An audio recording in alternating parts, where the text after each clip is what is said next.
Video seorang oknum anggota polisi menangis histeris dan berteriak minta tolong saat dijemput oleh anggota Propam di salah satu ruas jalan, viral di media sosial.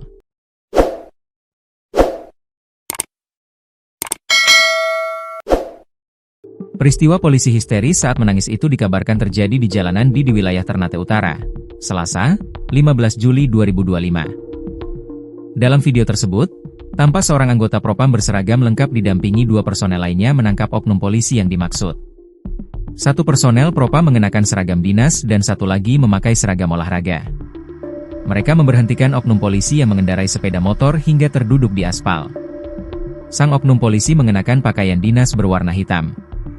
Oknum polisi tersebut terlihat histeris dan terus berteriak meminta pertolongan ketika didatangi anggota Provos. Salah satu anggota terlihat memegang tali tis yang diduga akan digunakan untuk mengamankan oknum polisi tersebut. Video viral tersebut salah satunya diunggah akun Instagram medsosone.id. Tolong-tolong saya Tara, tidak. Mau jemput? Tolong-tolong, teriak oknum polisi tersebut dalam video yang viral. Belum diketahui secara pasti identitas oknum polisi itu.